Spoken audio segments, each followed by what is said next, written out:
باللہ من الشیطان الرجیم بسم اللہ الرحمن الرحیم ولا تکونوا کالذین تفرقوا واختلفوا من بعد ما جاءہم البینات، اور تم لوگ ان لوگوں کی طرح نہ ہو جانا جنہوں نے دین میں تفرقہ ڈال لیا تھا اور اختلاف کرنے لگے تھے، اس کے باوجود کہ ان کے پاس واضح واضح دلائل، روشن دلائل آ چکے تھے۔ وَأُولَئِكَ لَهُمْ عَذَابٌ عَظِيمٌ، اور یہی لوگ ہیں جن کی خاطر بہت بڑا عذاب ہے۔ چنانچہ یہود و نصارہ کے متعلق پہلے بھی بات آ چکی ہے۔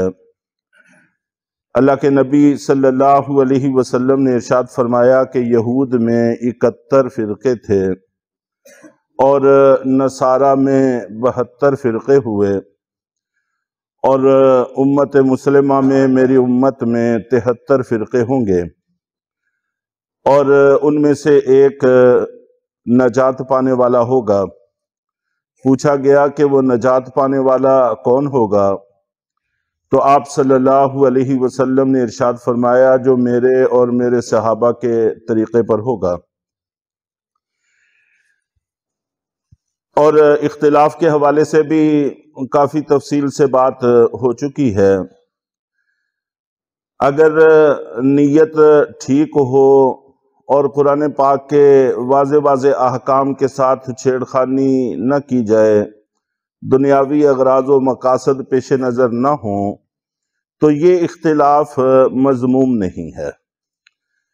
اس کے بارے میں ایک دو باتیں صرف عرض کر کے انشاءاللہ بات کو ہم آگے چلائیں گے۔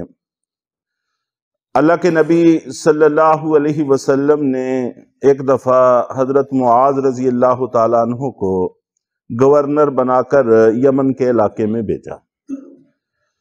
آپ نبی پاک صلی اللہ علیہ وسلم ساتھ لے کر ان کو روانہ کرنے کے لیے جا رہے تھے۔ مدینہ منورہ سے باہر جا کر راستے میں گفتگو ہوتی رہی۔ پوچھا کہ وہاں فیصلے کیسے کرو گے؟ انہوں نے عرض کیا کہ اللہ کے رسول قرآن پاک سے کروں گا۔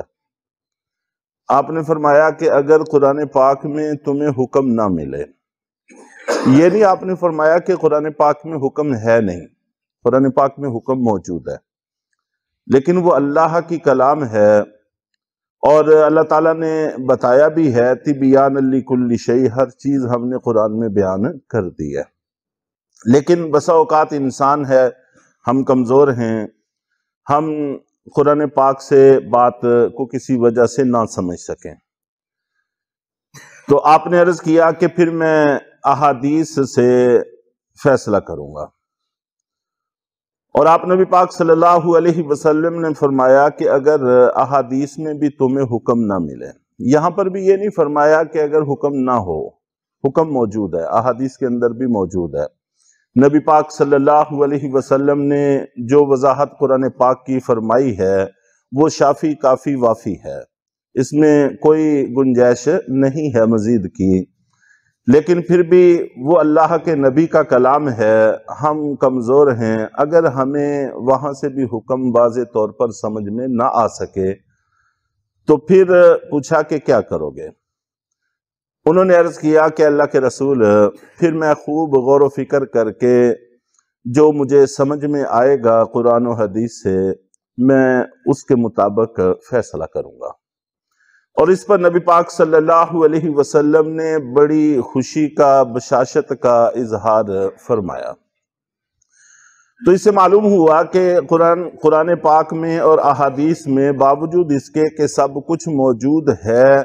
لیکن پھر بھی مراد سمجھنے میں آپس میں رائے کا اختلاف ہو سکتا ہے اس آیت کا یہ مطلب ہو سکتا ہے یہ مطلب ہو، نیت صحیح ہے، دنیاوی اغراض نہیں ہیں، تو اختلاف رائے ہو سکتا ہے، یہ ایک فطری چیز ہے۔ تو اسی کی روشنی میں حضرت عمرو بن العاص رضی اللہ تعالیٰ عنہ کے ارشاد کو اب سمجھنا آسان ہوگا۔ بخاری اور مسلم شریف میں ہے، حضرت عمرو بن العاص رضی اللہ تعالیٰ عنہ بیان کرتے ہیں کہ جس وقت ایک فقیہ مجتہد عالم دین قرآن و حدیث میں غور کر کے اس سے مسئلہ سمجھتا ہے، اگر تو درست رائے قائم کرنے میں کامیاب ہو جائے، جو واقعی اللہ کی مراد ہے اللہ کو تو پتہ ہے، یا اللہ کے رسول کی مراد ہے اللہ کے رسول کو بھی پتہ ہے،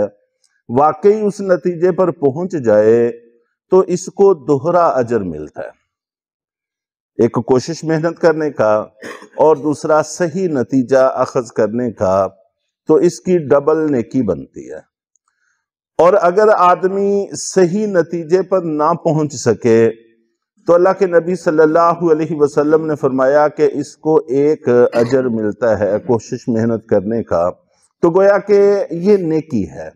بشرطے کہ ماہرین کے اندر ہو، غیر ماہرین میں نہ ہو۔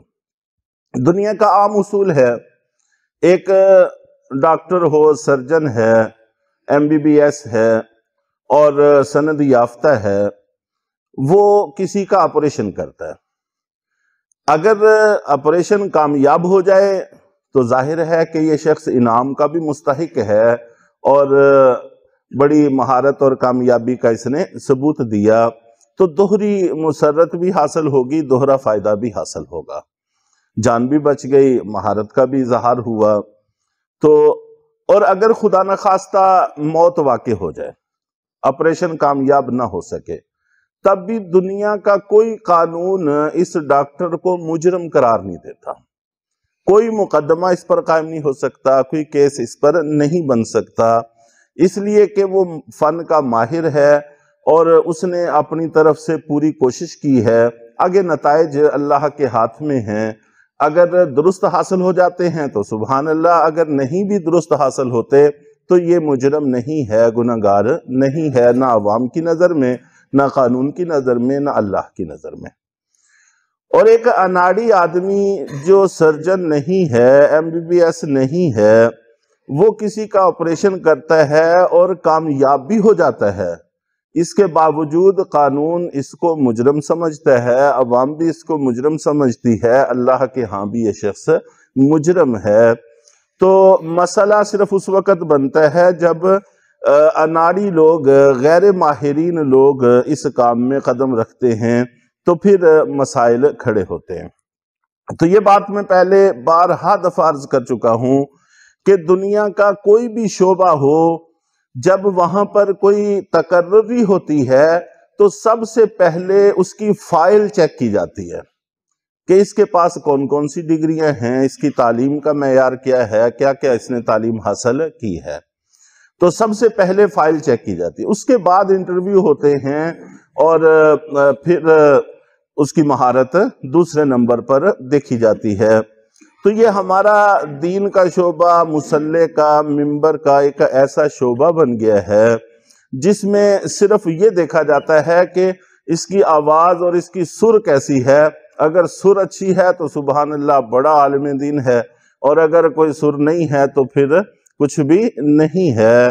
تو پرکھنے والے بھی اناڑی ہوتے ہیں اور ٹیسٹ دینے والا بھی اناڑی ہوتا ہے، اس کے نتائج پھر ہمارے سامنے ہیں۔ تو فائل اور اس کی سندیں اور اس کی تعلیم کوئی بھی دیکھنے کو تیار نہیں ہے۔ تو بہرحال ایک MBBS ڈاکٹر، فن کا ماہر، وہ بد پرہیز ہو سکتا ہے لیکن وہ غلط نسخہ نہیں لکھ کر دے سکتا۔ اسی طرح ایک عالم دین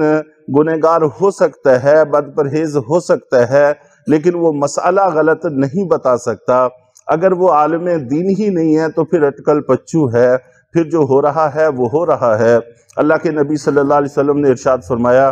کہ دنیا سے علم اٹھ جائے گا علماء کے اٹھنے سے، اور پھر لوگ ان پڑھ جاہل لوگوں کو اپنا پیشوا بنا لیں گے اور وہ غلط مسئلے بتائیں گے، غلط فتوے دیں گے، خود بھی جہنم میں جائیں گے اور عوام کو بھی جہنم میں لے کر جائیں گے۔ اس وقت ہم اس صورتحال سے گزر رہے ہیں۔ اللہ تعالی ہم سب کو